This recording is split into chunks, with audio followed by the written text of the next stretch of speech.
Hi everybody and welcome to your TorFX Weekly Market Update. I'm Nathan Bray, I'll be your host. It's the 7th of June 2016. This week we're going to be taking a close look at the Aussie against the New Zealand dollar. Both have interest rate announcements coming out this week and it is sitting at a key level of support.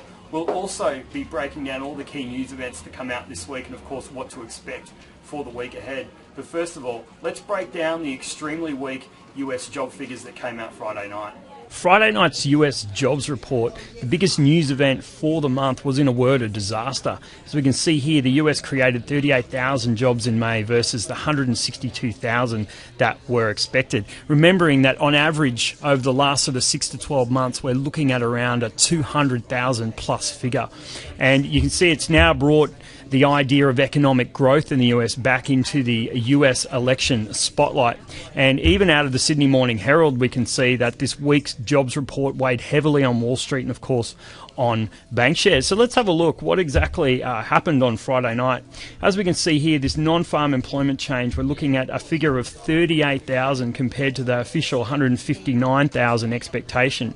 What's even scarier though is the previous month, which was considered an anomaly, has actually been revised down. They got that wrong by about 50,000, so it's down around 123,000. So the jobs market, of course, is looking fairly negative indeed. And remember, that was one of the reasons Janet Yellen was looking for a continued improvement in the jobs market to have the obviously live meeting for the June rate hike on the table. So you would say, based on these figures, it would be fairly solidly off the table at this point. But what's scary though is you can see here this unemployment rate, he's actually dropped. After this terrible report, you can see it dropped from 5% all the way down to 4.7%, which you'd think, well, that's a good sign. But what we found was it was all about the labour participation rate is dropping to levels we haven't seen since the 1970s. So about 600,000 people basically have thrown in the towel. They're effectively now considered not looking for work. It doesn't mean they've got a job, they just won't be counted. And of course, that's actually made the figure, the unemployment rate, look better. Let's have a look at it on the chart. This is your US labour force participation rate, and you can see it's been on a steady decline and now in a sharp downtrend. It's actually heading to levels we haven't seen since 1978. And remember, that was at a time when not as many women were in the workforce as we see today, which is even scarier again.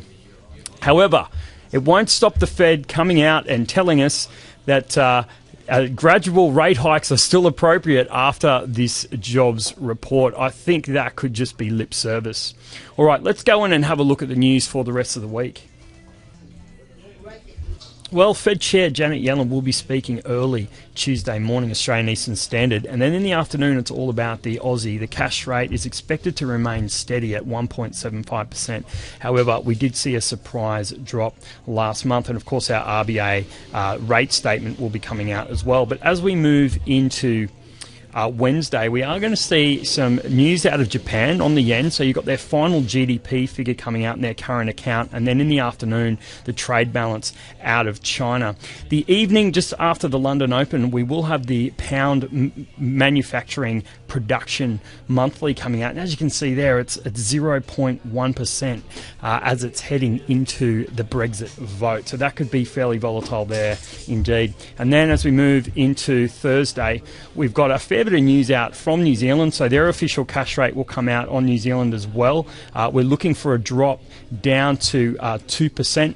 And of course their Reserve Bank of New Zealand rate statement will be coming out in a press conference, and Governor Wheeler will be speaking. And then in the evening we've got President Draghi speaking from the European Central Bank. Okay, let's finish off by taking a look at the Aussie against the New Zealand dollar, and you can see it's sitting right down around this 105.28, this major weekly level of support. As we can see, it's just been trading in this range over the last sort of 6 to 12 months.